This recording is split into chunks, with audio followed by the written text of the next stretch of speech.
What's up, Internet? This is Rambling Josh, and you're watching another episode of Let's Play Pokemon Red. Last time around, we defeated Koga to obtain badge number 5. So there's a few places we still need to go, obviously, because we're not done the game. But before we do any of that, I have one thing left that I still need to do here in Fuschia City. And to do that, we have to head up this way towards the Safari Zone, but by, chopping down all these bushes, which I'm not entirely sure why they're there. It seems like they would be, bad for tourism, getting in people's way. Anyways, the Safari Zone is a kind of interesting place. Basically, the idea is you can come here to catch a bunch of Pokemon. That's not why we're coming here, but that's something you do here. There's a lot of, rare Pokemon that you can find here, although the chances of you actually finding any of them are kind of low. It's basically just a big area. You have 500 steps and 30 Pokeballs, or 30 Safari Balls, which the Safari Zone works a little bit odd in terms of catching Pokemon, which I'll demonstrate when I get a chance. But you have a limited number of steps here in the Safari Zone. When you run out of steps, you get instantly kicked out of the park. So it becomes almost a little bit of a puzzle. You have to find your way through the park and do everything you want to do before the 500 steps run out. There's of course a bunch of items scattered throughout, which none of them I really particularly care about, so for the most part I'm just going to kind of beeline the target a little bit. So the way encounters work here is you can throw bait, you can throw rocks, and you can throw Pokeballs, or Safari Balls. A rock increases the chance of a Pokemon running away, but also makes them more likely to be caught. And I believe a bait works as just the opposite, so baits are kind of pointless, I think? Yeah, so it's a very kind of strange process, honestly. So I don't really care about catching Pokemon, so I'm just gonna run away. Just come around here, and I could go down south, but I'm gonna come up this way. Oh, a Chansey. That's pretty rare, actually. I'm probably gonna... Well, I'm not gonna catch it. I actually missed the Pokemon entirely. That's less than ideal. I figured I might as well try and catch it, just because Chanseys are rare, but no such luck. I just want to come up here. TM40, which probably is not very good. I'll wrap around here. Protein, that could be useful. Everyone needs protein. And come down this way. And we're just about done. And yeah, we're doing really good on steps, so I probably could have afforded to grab a lot of the items, but like I said, I just don't particularly care, so... Wait, gold teeth. I thought those were supposed to be somewhere else. Whatever, gold teeth is one of the items that I was looking to get, so... anyways, if we reach here, this is the ending, I suppose. It's the goal. For reaching this little secluded house, we get HM3. So, much like every other HM3 is pretty important. It teaches us, or it gives us the ability to learn Surf. And Surf has the distinction of actually being a pretty strong water type attack all on its own, so it's actually pretty useful in battle. And we can teach that to Gyarados, and that lets us surf. We can move on the water, which opens up all kinds of possibilities. Now, I was thinking that the gold teeth were this item.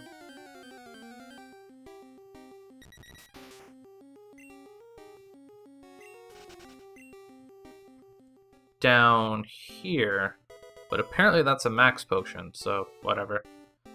So I'm technically done here in the Safari Zone, but I've got 144 steps left before they kick me out, and there's no way to remove yourself, so I might as well use them. Carbos. Is that attack power? Speed, okay. Well, I don't care about speed. I really gotta clean up my inventory. Protein. That's attack power, isn't it? Yeah, okay. And yeah, nothing else. Max revive, okay. So I guess I'm just looking around for items at this point.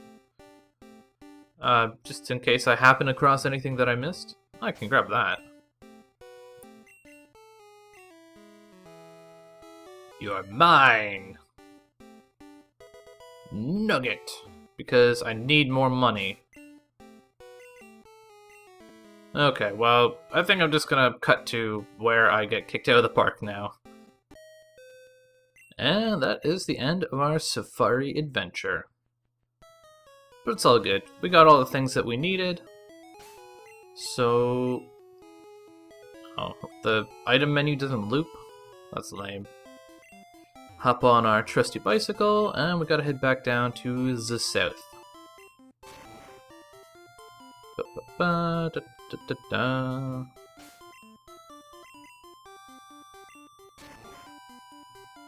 And we want to head to, I believe, is the house on the left here. If we talk to this guy, apparently the gold teeth belong to him. If we talked to him earlier, he probably would have said some kind of like gibberish, like because he apparently can't talk without his teeth. So for helping him out, we get HM4, which is the last HM, isn't it? Pretty sure it is. And it contains strength, which we can teach to Charizard or Gyarados. I think I'm gonna teach it to Charizard. Yes, I want to unlearn... I guess Mega Punch? I always use Slash anyways, so... Unfortunately, HMs can be pretty problematic in terms of who has to know what and all that stuff. But Strength anyways gives us the ability to move boulders such as that. So it can get items such as... whatever that is. Well, what's TM32? Double Team. I don't care about Double Team. So I'm just gonna toss you. And we find a rare candy. Okay. So I guess I might as well use that. And let's use it on Gyarados. Because why not? Anyways, now that we have all of our HMs, I'm going to pay a quick visit to the Pokemon Center for two reasons. First off, I want to deposit all these useless items I have sitting in my inventory, and also, I need to grab my Pidgey. So... allow me to do that real quick. Okay, my item/Pokemon management has concluded, so now that we've finished things off here in Fuschia City, the next place I want to go is back to Saffron City. Got a couple things to deal with over there. So, pay another quick visit to the Pokemon Center because I want to take my Dugtrio back out. Deposit. Pidgey. Withdraw. Dugtrio. Now then, if I recall correctly, I can't actually do anything I want to do quite yet in the Saffron City here. But let me confirm that. We head up to the top. There's a Pokemon gym there that we can't access, but we can access this one. Oh, okay, well this is what I wanted to do anyways. So this place is actually kind of odd in that this city has two Pokemon gyms. The difference is that one of them is a part of the Pokemon League, and this one is just a fighting dojo. where a bunch of black belts send fighting Pokemon at us.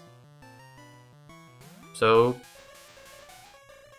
yeah, we're gonna kick their butts with Psychic. So this gym doesn't actually give us a badge for completing it, but I feel like it's a good idea to complete it anyways. Because, well, experience is always good. Especially when I want to be leveling up Jinx a little bit here. I would like to... well, I don't know. There's the other gym beside it too, but obviously you may have noticed there's a dude standing in front of it who is going to be restricting our access. We can't actually get into it yet. But at the same time, I don't know that I would want to. I probably want a little bit more experience before I go in there, because that gym can actually be quite hard. I would say that it's pretty easily the hardest gym in the game. Not like the hardest fights in the game, but they're pretty hard. Especially in Pokemon Yellow. The last guy we fought, Koga, he's actually, at least I think he's a bit harder in Yellow as well. But that's just what it seems. I can't honestly remember. Like, it's kind of weird the way those two gyms work in Yellow, because they have fewer Pokemon, but they're a lot higher level. But at the same time, they seem like they have a couple of Pokemon that are just kind of throwaways. But then they have one Pokemon who's like super high level, who's also really strong, who would probably take a lot of work to defeat. For example, I believe that Koga has a level 43, maybe? Where is he? Looking for him in my strategy guide here. Oh hey, let's kill you with Psychic. Oh no, wow. 43 is the level of Koga's Weezing, his strongest Pokemon in Red and Blue. In Yellow, his strongest Pokemon, like all of his Pokemon, are above level 43. And his strongest is a level 50 Venomoth. So, Venomoth is a third stage evolution, and obviously, level 50 is quite high. So, there's that.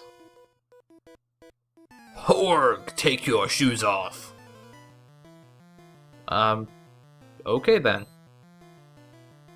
What? Why do your feet look so odd? Like, you've got one of your feet only seems to have 3 toes. That's very strange. But whatever the case, Jinx is tearing her way through this place. We're running a little low on Psychics though, but it matters not. Mankey. Needless to say, a gym that contains literally nothing but fighting-type Pokemon is not particularly hard, especially because Psychic types tend to be so good, so the chances of you having at least one good Psychic-type Pokemon is very high. I just happen to have 2 of them. Not that you need 2 of them. It's super effective! I was expecting her to level up there. Oh well. And this is the Karate Master. Fwa! Whatever that means.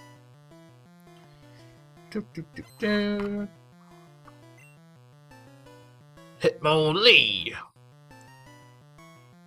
There are 2 kind of iconic fighting type Pokemon in this game, one of which is this guy, Hitmonlee. And the other one is coming up in just a moment, once this guy dies. And I level up. Yay, level up. And the other one is Hitmonchan. I don't want to use Hypno because he's plenty high level already, so I guess let's go with Jolteon. And these 2 fighting type Pokemon are named after Jackie Chan and Bruce Lee, or Jet Li. I forget which one. I don't know. I don't know my martial artists very well. I guess I should have looked that up before I did this fight. Because now I'm just like embarrassed that I don't know which one it is. It's an interesting fact nonetheless. So yeah, they're dead now. Anyways.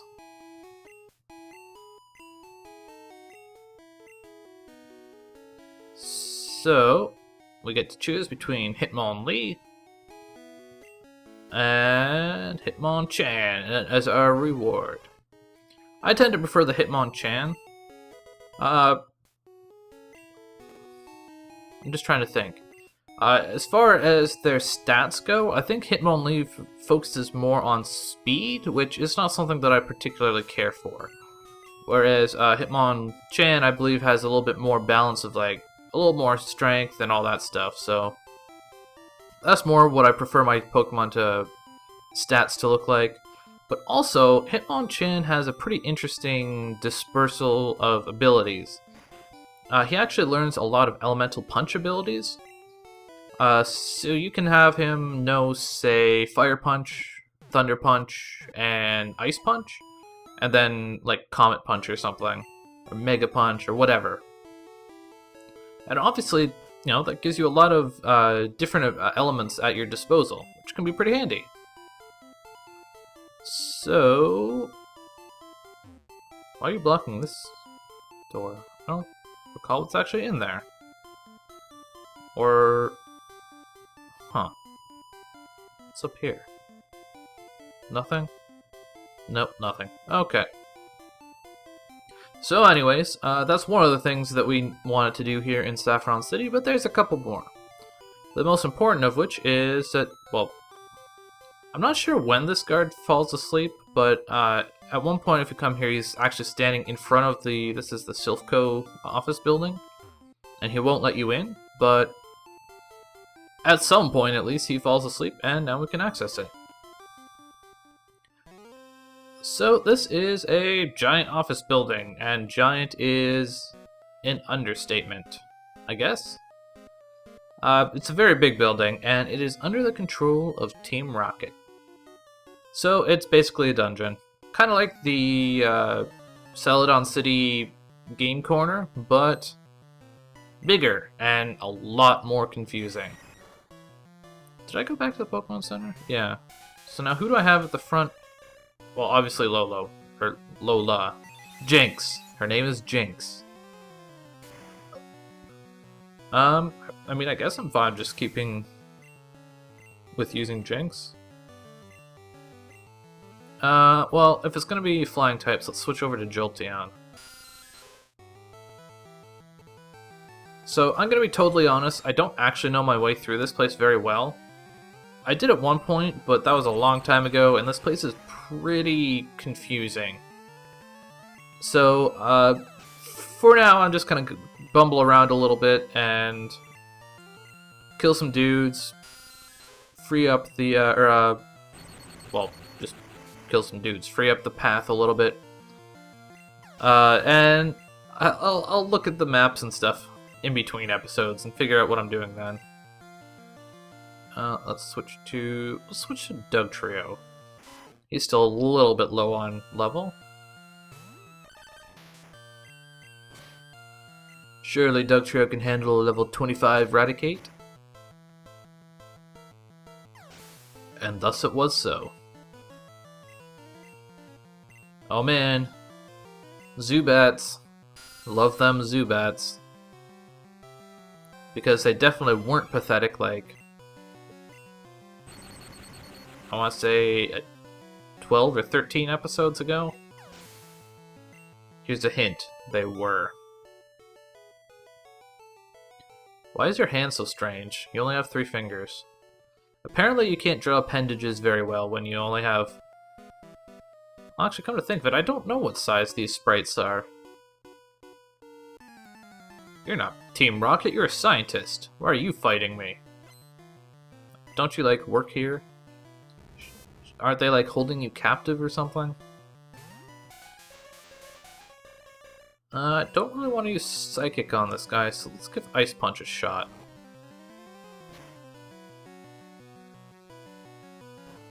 I mean, I guess that works well enough. Sonic Boom used to be impressive.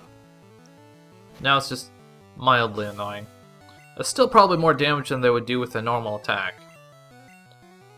No, I want to keep using Ice Punch.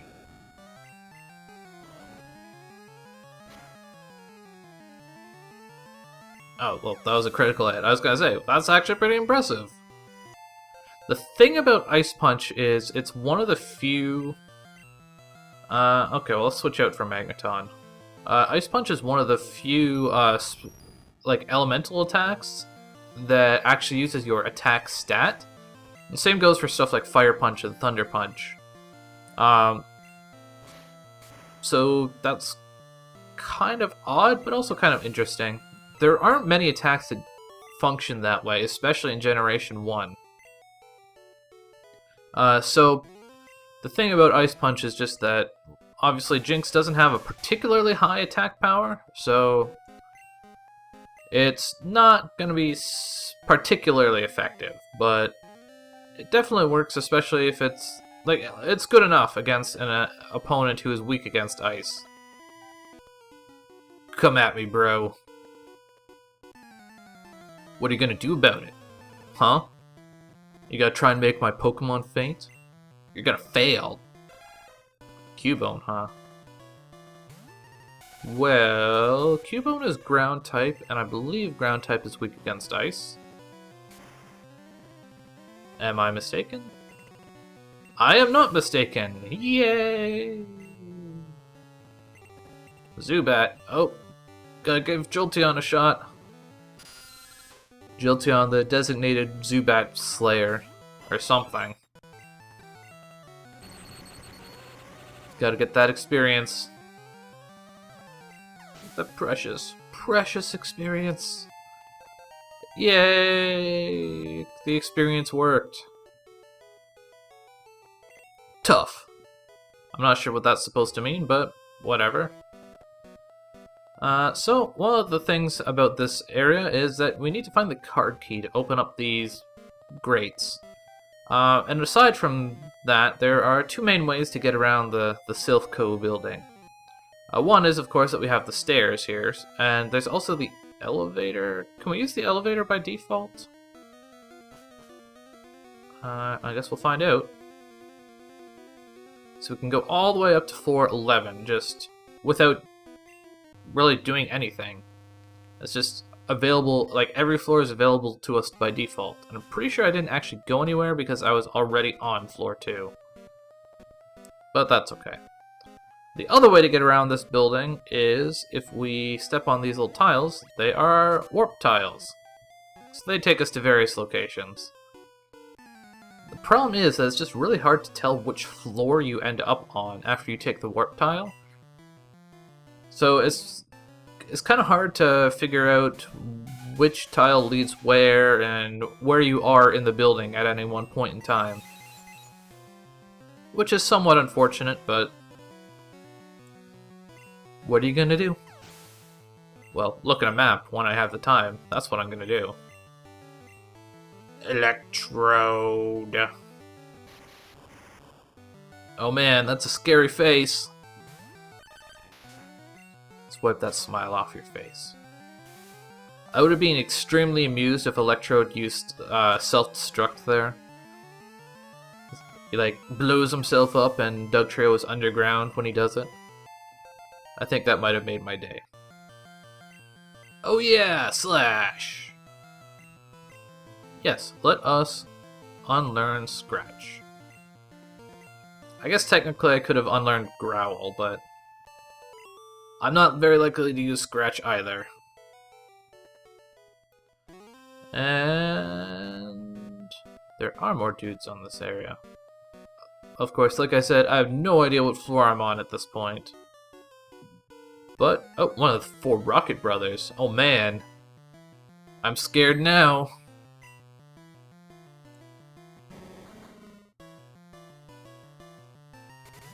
What I think I am going to do is just finish off the dudes on this floor, and then head over to the Pokemon Center and leave it there for today. But we'll have to see how it goes. Go, Bat. Go, Jolteon. This guy is evolved, so I think we might have to go for Thunderbolt. This is some serious business right here. It's super effective! Coughing! Let's go with Doug Trio. Lola gets plenty of experience. She's got the boosted experience thing going for her, so she levels up pretty quickly, so... Give Doug Trio a chance when I can.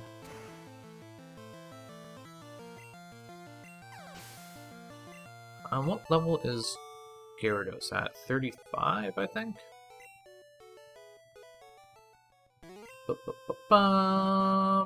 Yeah, 35. So he's coming along pretty well. Everyone but Jolteon is basically at or around level 35 now, so we're fairly our team is fairly balanced now. Just nice. I really wish there was an easy way to find out what level I'm on, like what floor of the building. I don't think it tells you when you go up or down stairs, and I don't think there's any way to find out from the elevator. So that's kind of unfortunate. Just like this Raticate's life. Yay, level 37! Unfortunately for Lola, or Jinx as she is referred to as, the only ability that I have left that I really want to teach her is Blizzard, which is the ultimate ice type attack. But she doesn't learn that until level 58, which she's probably not ever going to get that high, so as far as getting her experience, at this point it's just kind of on a need to get basis, which is an odd way of saying it. Like, I don't need to get her up to a particular level, so yeah. I'll just keep Jolteon out. I'm sure he can handle a level 26 Rattata. Although that quick attack was pretty hardcore.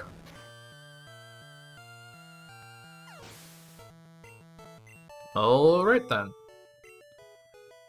And with that, this has been a little bit of an introduction to the Silphs office buildings and how it works. So, I will return to the Pokemon Center to rest up and figure out what the hell I'm doing in this place, and get you back here for the next episode of Let's Play Pokemon Red. Okay, well, I didn't expect to fight this guy, but I guess I'll kill him real quick.